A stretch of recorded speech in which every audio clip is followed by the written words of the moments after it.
큰 믿음과 크지 않은 믿음이라는 제목으로 마태복음 15장 21절에서 28절 내용으로 설교하도록 하겠습니다.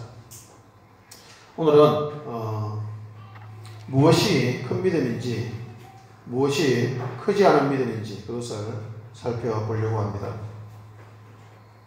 여러분, 이 시대가 믿음에 대해서 너무나 심한 오해를 하고 있습니다. 사람들을 만나보면요, 믿음에 대해서 제각기 전부 다른 개념을 갖고 있습니다. 어떤 사람은 이것을 믿음이라고 하는데 어떤 사람은 완전히 반대 것을 믿음이라고 말하고 있습니다. 이 시대가 그만큼 혼탁한 시대인 거죠. 그렇기 때문에 우리는 이 부분은 정말 잘 정리해야 될 부분이라고 생각이 되어집니다. 큰 믿음에 대해서 생각해 보기 전에요, 우선 크지 않은 믿음이란 무엇인지, 어떤 믿음들이 있는지부터 생각해 보겠습니다. 크지 않은 믿음에도 종류가 여러 가지가 있습니다. 첫 번째요, 악하고 엄난한 믿음입니다. 큰 믿음이 아닌 믿음은 먼저 악하고 엄난한 세대라고 주님께서 말씀하신 그들의 믿음입니다. 어떤 상황에서 주님이 이 말씀을 하셨는지 살펴보겠습니다. 함께 읽습니다. 시작. 바리새파 사람들과 사두개파 사람들이 와서 예수를 시험하려고 하늘로부터 내리는 표징을 자기들에게 보여달라고 요청하였다. 너희는 하늘의 진리를 분별할 줄 알면서 시대의 진리를 분별하지 못하느냐. 악하고 엄난한 세대가 표징을 요구하지만 이 세대는 문화의 표징밖에는 아무 표징도 받지 못할 것이다. 그리고 나서 예수께서는 그들을 놔두고 떠나셨다. 바리새인들과 서기관들은요, 스스로 믿음이 있다고 생각하는 사람들이었습니다. 믿음이 있을 뿐 아니라 그 시대에는 최고의 믿음을 가졌다고 스스로 생각했죠. 본인만 그렇게 생각한 것이 아니고 주변 사람들도 그렇게 인정을 해 주었을 겁니다. 그런 믿음을 가진 바리새인들이 예수님께 표징을 구했습니다. 그런데 이 표징은요, 믿기 위해서 구한 것이 아니라 주님을 꼬투리 잡아 죽게 하려고 구하는 표징이었습니다. 왜 주님을 꼬투리 잡으려 했으며 왜 주님을 죽이려고까지 했을까요? 믿음 때문일까요? 믿음과 신앙과 율법은 그들에게 핑계에 불과했습니다. 대의명분을 만들어서 그들의 악한 의도를, 그리고 그 악한 행동을 감춘 것에 불과한 것이었습니다. 그들은 자신의 기득권이 위험해지는 것을 참을 수가 없었습니다. 믿음에는 사실 관심도 없었던 바리새인들과 서기관들이었던 것이죠. 그들은 스스로를 하나님의 백성이라 믿었고 심지어 율법을 연구해서 가르치는 자들이었지만 참된 믿음에 대해서는 관심이 전혀 없었던 것입니다. 그리고 자신의 이익에만 온통 혈안이 되어 있었습니다. 그러니 주님이 하시는 말씀에, 주님이 행하시는 일들에 관심이 없었던 것입니다. 주님이 참으로 하나님의 사람일지에 대해서도 전혀 관심이 없었습니다. 그저 그들의 관심은 자신에게 이익이 되는지 안 되는지 그것밖에 없었습니다. 그저 표징을 구하며 꼬투리 잡을 생각으로만 가득 찼던 것이죠. 그들의 믿음은 악하고 음란한 믿음이었습니다. 악하고 음란한 믿음이라 간단하게 말하면요, 자신에게 집중된 믿음입니다. 교회를 열심히 다닙니다. 교회 봉사 열심히 하고 교회에서 하는 행사에 잘 참석하고 헌금도 정말 잘합니다. 예수를 믿는다고 스스로 생각을 합니다. 이런 것들이 전혀 나쁜 것들이 아니잖아요, 그죠? 그런데 이 모든 것들을 하는 이유가 오직 자신의 이익과 안위에만 집중된 자기 중심성을 한 발자국도 벗어나지 못합니다. 그것이 바로 악하고 음란한 믿음입니다. 자신의 구원에만 관심을 갖더니 점점 이 땅에서의 삶에서도 자신의 이익을 찾는 것에만 관심을 가집니다. 자신의 이익에 침해가 된다 생각하면 교우도 보이지 않고 상대가 믿는 사람인지 아닌지도 보이지 않습니다. 그저 자기 이익을 지키기 위해서 온갖 악을 다 나타냅니다. 이런 믿음이 바로 악하고 음란한 믿음이라고 생각할 수가 있습니다. 두 번째, 적은 믿음입니다. 악하고 음란하지는 않지만 여전히 큰 믿음은 아닌 믿음의 모습을 제자들이 보여주고 있습니다. 함께 했습니다. 시작.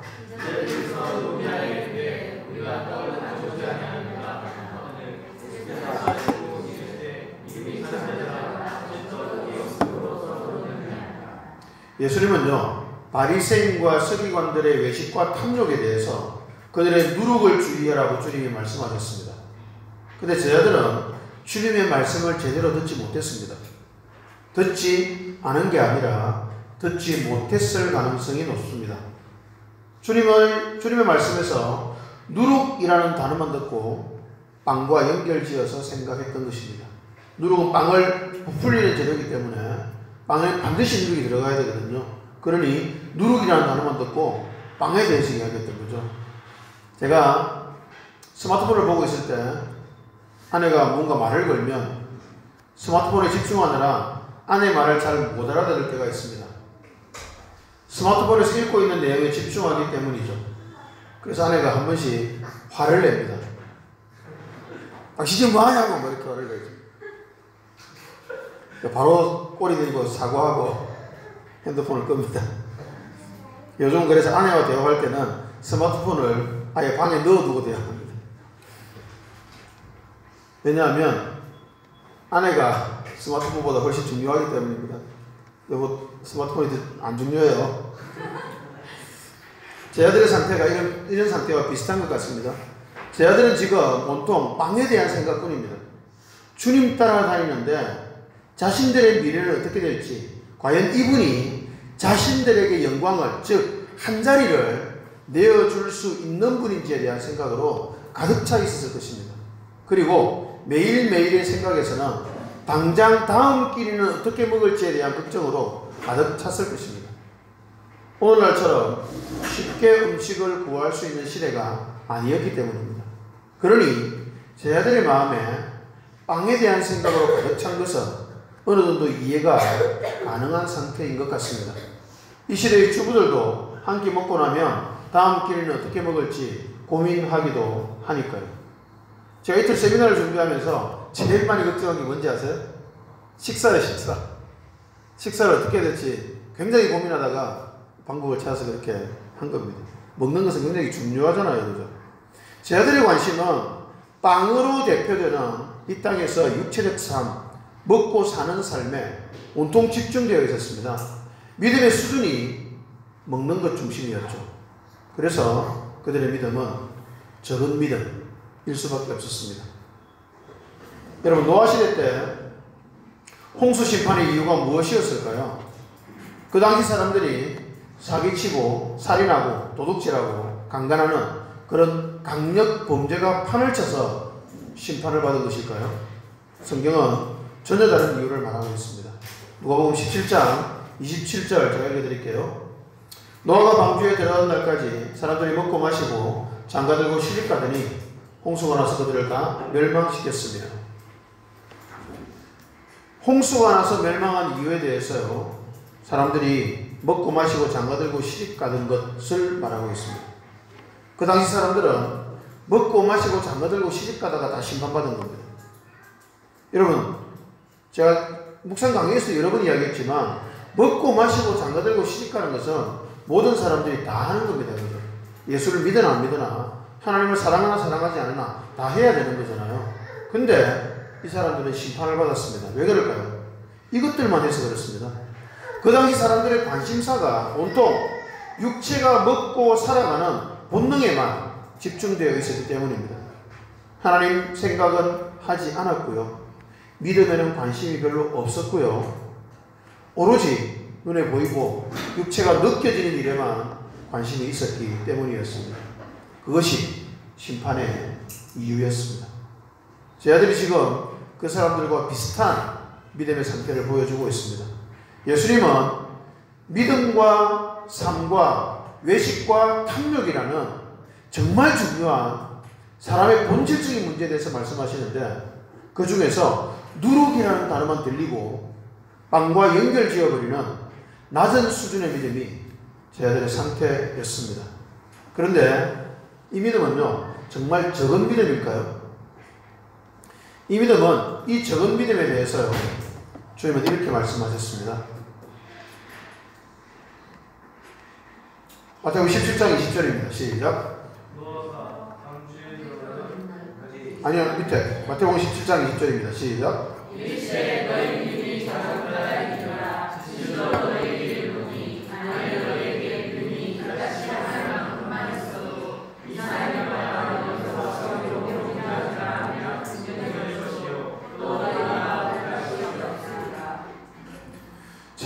믿음이 적어서 귀신을 쫓아내지 못한 것이라고 말씀하시는데요. 그 다음에 이어서 하신 말씀이 겨자씨 한 알만큼만 믿음이 있어도 산을 옮길 수 있다고 말씀하십니다. 무슨 말씀입니까? 저희들은 겨자씨만큼도 믿음이 없는 것이라는 말씀입니다. 여러분, 믿음은요, 아무리 적어도 바르게 있기만 하면 놀라운 일을 일으킵니다. 삶을 이쪽에서 저쪽으로 옮겨버리죠. 우리의 삶이 먹을 것 중심이고 육체의 일 중심인데 이 삶을 믿음 중심으로, 주님과의 관계 중심으로 바꾸어버립니다. 그 놀라운 일을 일으키는 것이 바로 겨자씨만큼 조그만 믿음이라는 것입니다. 제 아들은 이런 믿음도 없었던 것이죠. 제 아들은 주님으로부터 직접 배우는데도 믿음이 생기지 않고 있었던 것입니다. 땅에 머물러 있는 시각에서 벗어나지 못하고 있는 상태였습니다. 그것이 적은 믿음이요, 사실은 믿음이 없는 것입니다. 땅에, 다시 말하면 육체적인 이 우리의 몸이 생존해 가는 것에만 집중하고 있는 믿음, 그것은 적은 믿음이요, 그래서 다시 말하면 겨자씨만큼도 믿음이 없는 것입니다. 제가 교회를 한번 거의 실패할 뻔했잖아요, 그죠? 그러면서 마음에서 그런 생각을 했습니다. 말씀이면 충분하다고 믿은 것이 잘못된 믿음이구나 라는 생각을 잠시 가졌습니다. 그리고 목회를 하려면 다르게 해야 되는 거구나 라는 생각도 했었고요. 근데 다행인지 불행인지 저는 다르게 목회하는 방법을 전혀 알지 못하더라고요. 그래서 말씀을 다시 붙들었고 죽어나 사나 그냥 말씀 붙들고 가보자 라고 한 것입니다. 여러분, 그게 사실은 겨자씨만한 믿음인 것 같습니다. 겨자씨만큼 눈에 보이지도 않는 조그만 믿음이었던 거죠. 그 조그만 믿음이었던 것은 말씀 하나만 붙들고 목회했더니 실패를 할 수도 있구나라는 의심이 생긴 것입니다. 근데 그럼에도 불구하고 저는 말씀 하나만 붙들고 간 거죠. 근데 그 작은 겨자씨만한 믿음이 저를 변화시키고요, 다른 사람들도 변화가 일어나는 것을 눈으로 지금 보고 있는 거죠. 여러분, 이 변화가 산이 옮겨지는 변화입니다. 사람 마음이 그렇게 쉽게 변하던가요? 사람 믿음이 쉽게 변하던가요? 방금 읽어준 그 형제 이야기, 15년 동안 교회를 다녔는데 안 변했잖아요. 사람 마음은 그렇게 쉽게 변하는 게 아니거든요. 근데 그 마음이 육체 중심으로부터 하나님 중심, 사람, 영혼 중심, 믿음 중심으로 옮겨간다는 사실이 기적과 같은 일인 겁니다. 겨자씨만한 그 믿음 하나 가지고 이런 일들이, 이런 놀라운 일들이 일어나는 것이죠. 제 아들에게는 아직 그 겨자씨만한 믿음도 없는 그런 상태였던 것입니다. 그것이 적은 믿음이었습니다. 세 번째, 이론적인 믿음입니다. 지금은 전부 큰 믿음이 아닌 믿음들을 보고 있습니다. 베드로가 신앙을 고백합니다. 뭐라고 고백하죠? 함께 읽습니다. 시작.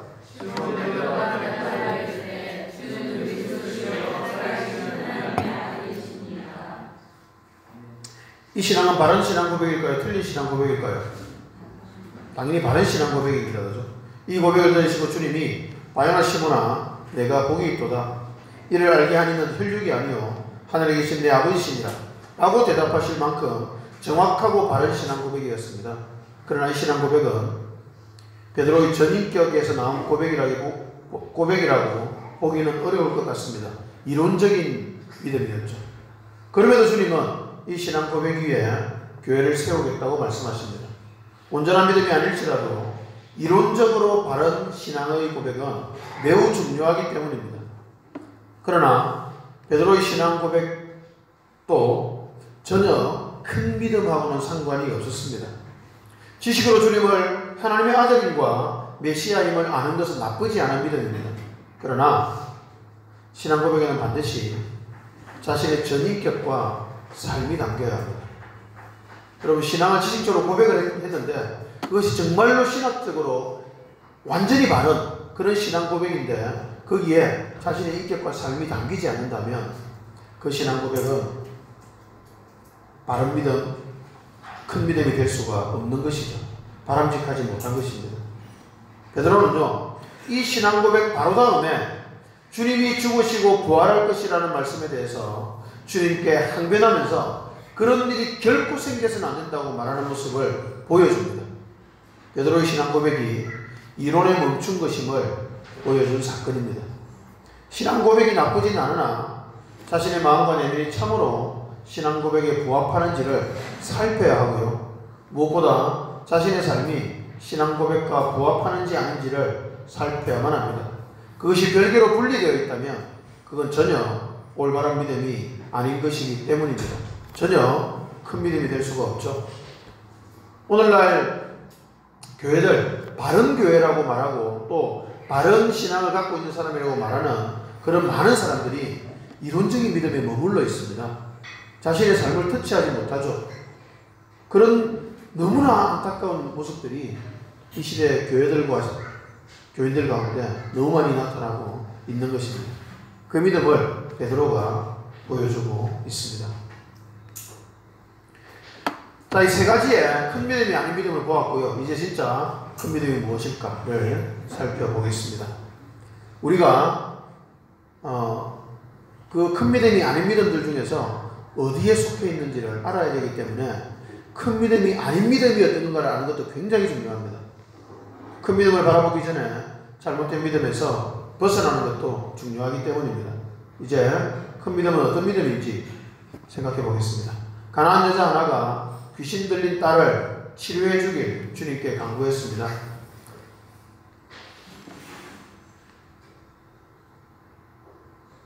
이게 아니네요. 마침 마태복음 15장 22절 읽어드릴게요. 마침 가난한 여자 한 사람이 그 지방에서 나와서 외쳐 말하였다. 다윗의 자손이신 주님, 나를 불쌍히 여겨주십시오. 내 딸이 귀신이 들려 괴로워하고 있습니다.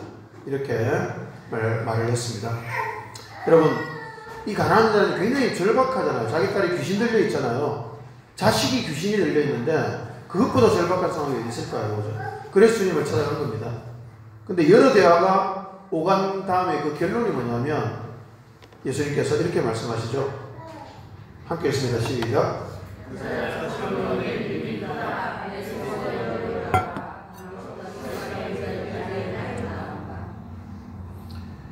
주님이 내 믿음이 크도다 라고 칭찬하셨습니다.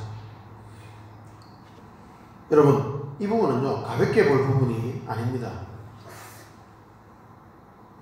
마태복음 전체에 걸쳐서 주님께서 믿음이 크다라고 칭찬하신 경우는 여기가 유일하기 때문입니다. 아무리 성경을 마태복음 전체를 찾아봐도 믿음이 크다는 표현은 여기밖에 없어요. 그렇다면 이 여인의 믿음이 굉장히 중요한 의미를 가진다는 것을 알 수가 있죠. 그죠? 종교 지도자였던 바리새인과 서기관들은 주님으로부터 책망만 들었고요. 욕만 들었습니다. 주님이 독사의 자식들하고 욕까지 하셨죠. 그죠? 유대인들 누구도 주님께 이런 칭찬을 듣지 못했습니다. 하물며 제자들까지도 이런 칭찬은 전혀 듣지 못했습니다. 근데요, 이런 칭찬을 들은 사람이 이방인 여자였습니다. 이방인 여자였습니다. 충격적인 일이죠. 이방인은요, 유대인들이 사람 취급을 하지 않던 사람이었습니다. 게다가 여자는요, 유대인 안에서도 여자는 별로 사람 대우를 못 받았던 존재였습니다. 근데 이방인인데 여자였어요. 그 사람이 주님으로부터 믿음이 크다는 칭찬을 받았던 것입니다. 도대체 어떤 면이 이 여인이 주님으로부터 이런 칭찬을 받게 했을까요? 우리도 이 여인처럼 주님께 이런 칭찬을 들을 수 있을까요? 과연 어떤 믿음이 큰 믿음일까요? 그 부분을 생각해 보도록 하겠습니다. 첫 번째, 웨슨입니다. 가난한 여인이 간절히 외쳤죠. 아까 본 구절입니다. 함께 읽습니다. 시작.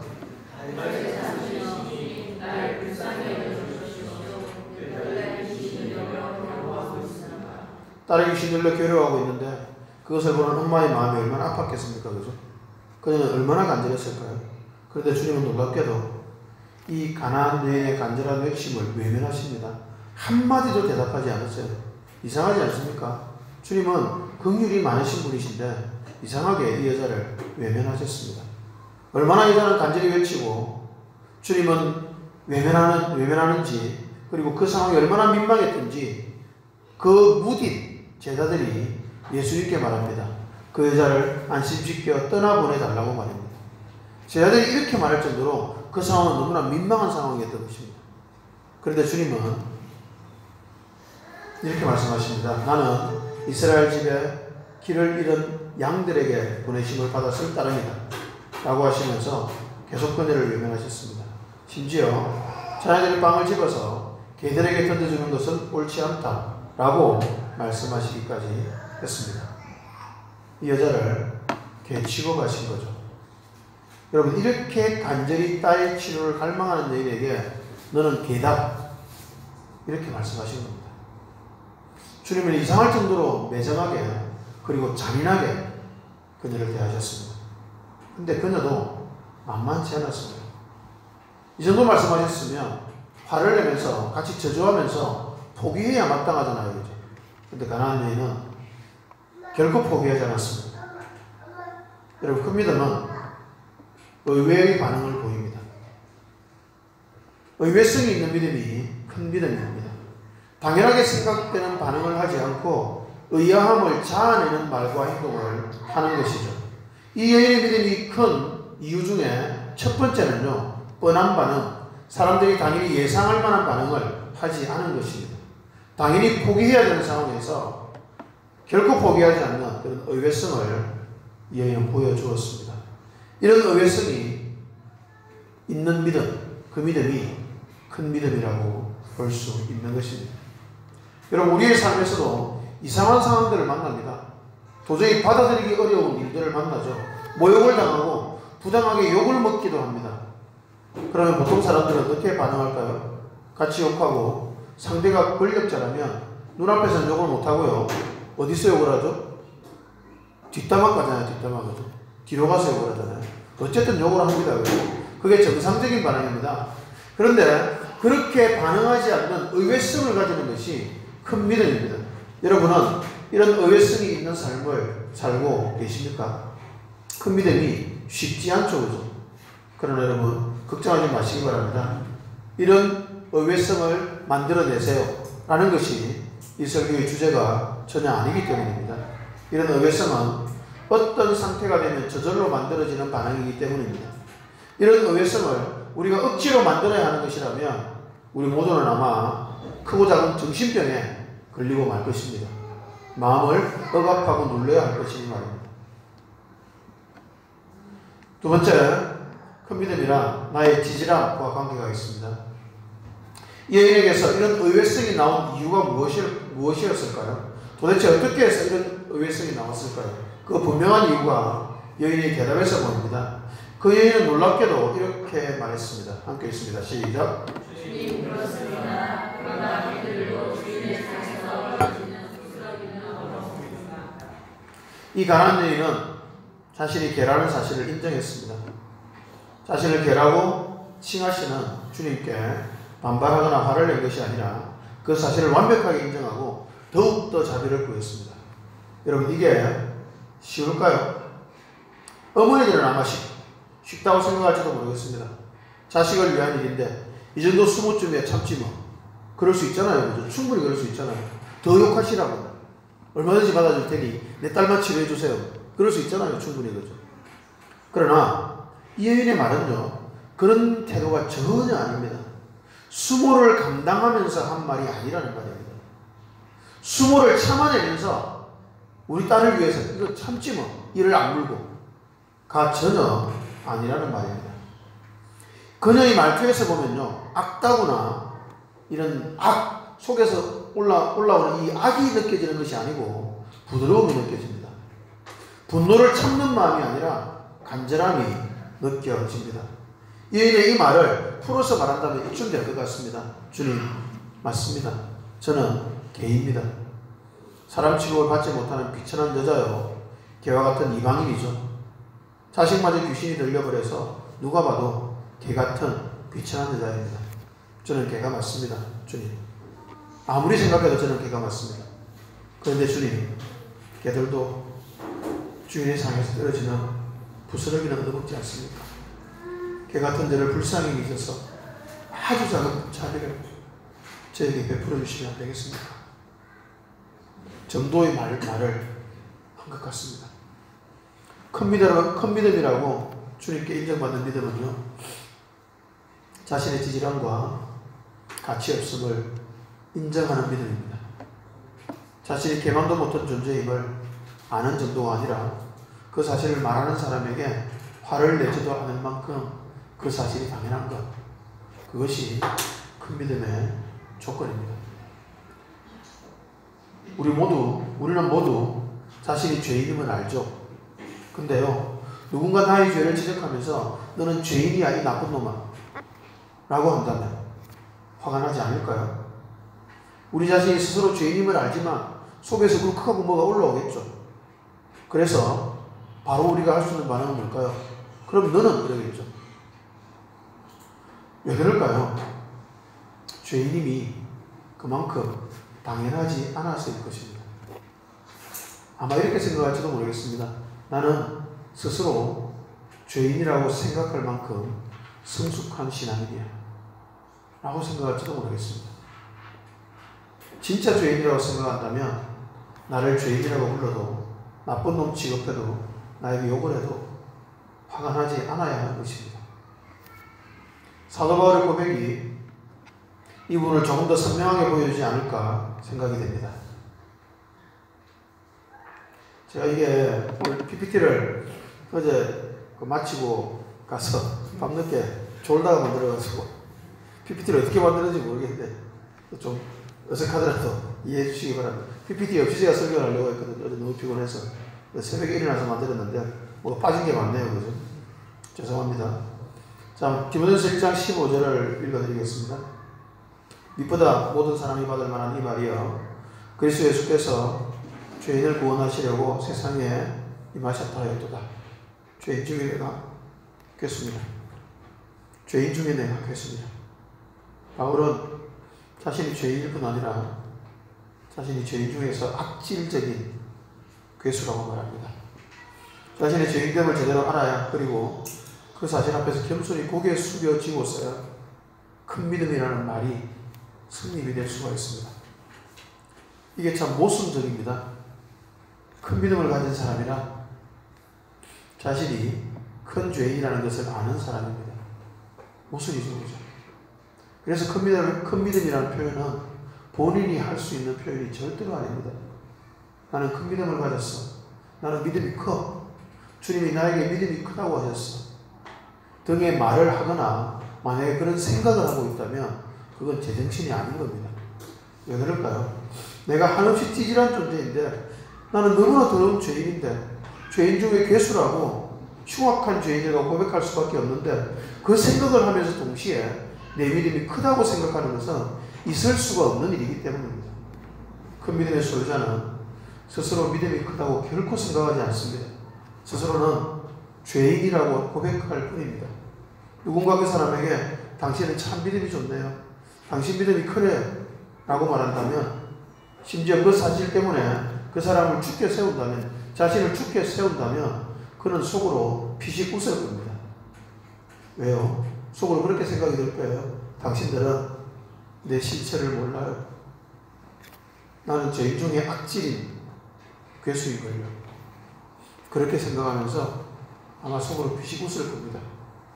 여러분, 이 아이러니가 아름답게 적용되는 것이 믿음이 크다라는 표현의 또 다른 의외성입니다. 스스로는 한없이 찌질하고 악한 죄인이라고 생각하는데, 그래서 개와 같다고 생각하는데, 주님은 그 사람에게 믿음이 크다고 말씀하십니다. 이 모순된 모습만이 큰 믿음이라고 말할 수 있습니다. 세 번째, 큰 믿음의 세 번째 조건이 있습니다. 자신이 죄인임을 알고 개보다 못한 한없이 찌질한 존재임을 알아야 하는 이유가 있습니다. 만약에 그것으로 끝나버린다면 그것은 의미가 없습니다. 왜 그렇게 고백을 해야 되냐면, 그 사실을 알아야 주님을 온전히 의지하기 때문입니다. 자신이 개라는 사실, 자신이 죄인 중에 괴수라는 사실은 자신의 삶에 아무 도움을 주지 못하는 게 사실입니다. 그게 무슨 도움이 되겠어요? 우리가 살아가는 현실에서는요, 자신이 스스로 잘난 척을 해야 성공할 가능성이 조금이라도 있습니다. 그러니 자신이 개라고 인식하고 있다면 세상에서 성공을 거두기가 어렵습니다. 별로 좋은 일이 아니에요. 세상에서 볼 때는 그렇습니다. 근데 그 사실이 중요한 이유가 있습니다. 자신이 죄인임을 깊이 알아야 주님을 의지한다는 이유입니다. 사람은 누구나 자신이 개보다 못한 존재임을 알아야만 주님을 의지합니다. 여러분, 자신이 개보다 못한 존재임을 몰라요. 그냥 그럭저럭 괜찮은 사람입니다. 그렇게 느낀다면요, 주님을 의지한다고 말하는 말이 다 거짓말이에요. 자기가 아무리 주님을 의지한다고 생각을 해도 그 생각조차도 스스로 속는 겁니다. 하나도 주님을 의지하지 않아요. 자신은 그럭저럭 괜찮은데 왜 주님을 의지해요? 상상일 뿐이에요. 그런 일이 일어나지 않습니다.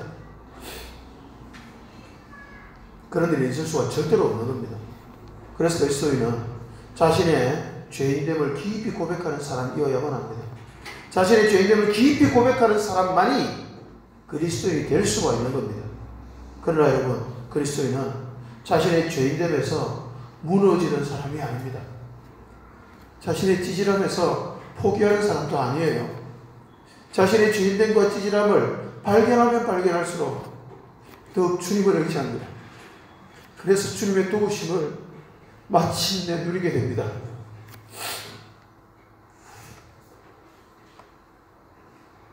죄의식과 재고백의 차이를 알아야만 합니다.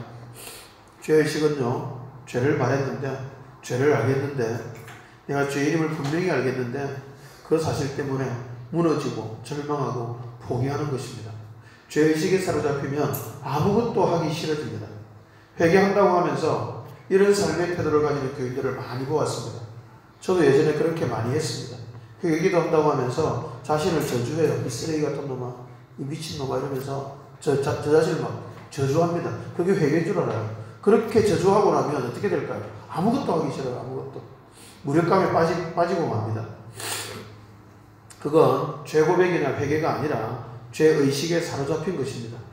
죄를 바르게 깨닫고 고백하면 죄의식에 갇히지 않습니다. 자신이 죄인임을 깨닫고 고백할수록 주님을 더욱더 의지하게 됩니다. 주님을 더욱더 바라보게 되죠. 나의 죄를 용서하시는 주님의 사랑에 감격하게 됩니다. 그리고 주의 도우심을 누려가게 되죠. 자신이 개라는 사실을 인정하고 더 겸손히 엎드리면서 좌절하지 않고 주의 도우심을 더 간절히 구한 이 여인은 마침내 주의 도우심을 누렸습니다. 함께 읽습니다. 시작.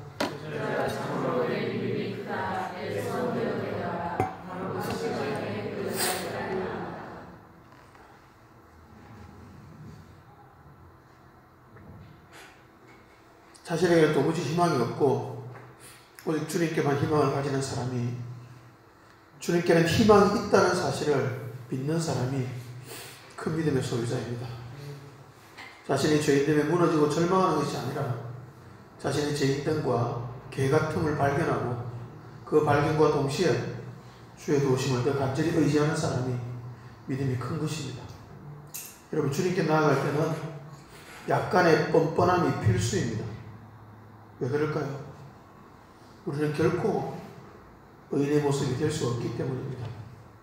늘 죄인의 모습으로 주님께 나가야 하기 때문입니다. 그렇기 때문에 약간의 뻔뻔함이 없다면 주님으로부터 도망쳐야 되기 때문입니다. 그래서 주님께 나갈 때는 약간의 뻔뻔함이 반드시 필요합니다. 제가 도박에 6개월간 빠졌던 이야기를 들었죠. 그죠? 도박 중독에 가까웠던 그 상태를 어떻게 벗어났을까요? 약간의 뻔뻔함 때문이었습니다. 약간이에요. 저는 많이 뻔뻔했죠. 도박을 끝내고 집으로 돌아오는 그 새벽에 교회에 가서 새벽 기도를 참석하느냐 아니면 그냥 포기하고 집으로 가느냐, 둘 중에 하나를 선택해야 되는 기로에 섰을 때 제가 했던 그 생각을 지금도 기억합니다. 내가 이대로 집으로 돌아간다면 나는 정말 쓰레기로 인생이 끝날지도 몰라. 내가 이토록 쓰레기 같은 인생이어도 하나님께는 희망이 있잖아. 하나님께 가보자. 그때 그 생각은 너무나 선명해서 지워지지가 않습니다. 그래서 제가 그 새벽 기도로 제 몸을 이끌었고요. 아침마다 도박을 하는 그 일주일에 한 번씩 도박을 하는 그 시기에도 아침마다 말씀을 묵상했거든요. 비슷한 생각 때문이었습니다. 내가 도박에 빠진 이 찌질한 삶을 살아도 말씀은 그래도 나를 살릴지 몰라. 나는 그 희망 때문이었습니다. 그 이후에 도박이 끊어졌고요. 그때의 삶과 연결되어서 지금의 제가 있습니다. 저는 저희 최악의 모습을 기억합니다. 그래서 저는 개예요. 정말 개 같아요. 저는 이틀 세미나를 하고 또 곳곳에서 변화들을 보고 세미나 소감문들을 받고 이러면서요, 제 마음이 한없이 기쁜데요, 그 기쁜 이유는 이런 개 같은 저를 주님께서 사용하셔서 생명을 살리고 있기 때문입니다. 너무나 놀랍습니다. 그 일이요. 여러분, 자신이 죄인이라고 여겨질 때, 그 사실이 너무 절망스러울 때, 바로 그때가 주님을 제대로 의지해야 할 때입니다. 주님은 의인을 위해서 오지 않으셨고 죄인인 저와 여러분을 위해서 오셨기 때문입니다. 주님을 의지합시다. 주의 도우심을 구합시다. 그래서 우리의 기도는 언제나 주여 나를 긍휼히 여기소서가 되어야 할 것입니다. 결론을 내리겠습니다. 큰 믿음에 우리는 관심을 가져야 될까요? 만약에 큰 믿음에 관심을 가진다면 주객이 전도된 것입니다. 큰 믿음은 우리의 관심사가 될 수가 없습니다. 가나안 여인이 큰 믿음에 관심이 있었을까요? 이렇게 행동한 믿음이 큰 걸 거야, 그렇게 생각했을까요? 전혀 아닙니다. 여러분. 그녀는 자신이 믿음이 있다는 생각도 하지 않았을 것입니다. 그녀는 그저 살고 싶었을 뿐이고 주님만 살릴 수 있다고 믿었을 뿐이었습니다. 큰 믿음에 관심이 있다는 것은 이미 큰 믿음이 아니라는 증거입니다. 큰 믿음은 사실 큰 믿음에 관심이 없는 사람의 것입니다. 큰 믿음이 아니라 바른 믿음에만 관심을 가져야 할 것입니다. 저는 소위 큰 목회에 관심이 있을까요? 저는 전혀 관심이 없습니다. 저는 바르게 목회하는 것에만 관심이 있습니다. 그런데 바르게 목회를 했는데 목회가 커진다면 그건 잘못되었을까요? 그렇지는 않을 겁니다. 주객이 전도되는 것이 문제입니다. 그 목회가, 큰 목회가 목표가 된다면 이미 그 목회자는 목회의 길을 잘못 가고 있는 것입니다. 이미 타락한 것입니다. 큰 믿음이라는 표현을 교회 이름으로 사용했던 이단이 있습니다. 지금은 교회 이름을 바꾸었죠. 아마 사랑하는 교회가 그럴 겁니다. 스스로 큰 믿음이라는 단어를 사용하는 것, 심지어 큰 믿음을 갖고 싶어하는 것 자체가 이미 큰 믿음과 상관없음을 보여주는 것입니다. 그래서 그 교회는 이단이 된 것 같습니다. 그 교회 목사는 이상한 믿음, 타락한 믿음을 지금도 가지고 있더군요. 당연히 교인들도, 그 교회 교인들도 마찬가지일 겁니다. 사람은 큰 믿음을 소유할 수도 없고요, 소유했다고 해도 본인이 소유했는지 알 수가 없습니다. 왜요? 믿음이 크다는 것의 평가는 오직 주님께서만 하시기 때문입니다. 저는 큰 믿음을 갖고 싶을까요? 그런데 관심이 없습니다. 저는 믿음이 큰 사람이 되고 싶지 않습니다. 저는요, 그저 살고 싶을 뿐이에요. 망하고 싶지 않을 뿐입니다. 저는 생명을 부지하는 것만으로도 기적이, 근본부터 죄인인 존재임을 너무나 잘 알기 때문입니다. 게다가 목사로서 말씀을 가르치고 나누며 살아가고 있으니 저에게 이보다 더 큰 기적은 없습니다. 지금 이 상태만으로도 저는 너무나 감사하며 만족하며 살아갑니다. 저는 큰 믿음이라는 단어에 관심이 없습니다. 그런 거창한 단어를 저에게 적용시킬 정도로 그렇게는 뻔뻔하지 못하기 때문입니다. 저의 악함을 너무나 잘 알기에, 저의 연약함도 너무나 잘 알기에, 제가 얼마나 폐역한 존재였던지도 너무나 잘 알기에 저는 그저 주의 도우심만 구할 뿐입니다. 주께서 나를 불쌍히 여겨주시기만 간구합니다. 그래서 주의 발 앞에 매일 무릎 꿇습니다. 그래서 매일 주의 말씀을 펼쳐 주의 음성 듣기를 사모합니다. 나 같은 죄인에게 그 주의 음성만이 유일한 생명의 통로이기 때문입니다. 여러분, 믿음이 커지려고 하지 맙시다. 큰 믿음에 관심을 갖지 맙시다. 그저 우리 자신의 믿음 없음을 깨닫고 고백합시다. 우리 자신이 개와 같을 정도로 죄인임을 더 깊이 깨닫고 고백합시다. 그래서 주의 도우심 외에는 우리 인생에 희망이 전혀 없음을 깨달아 갑시다.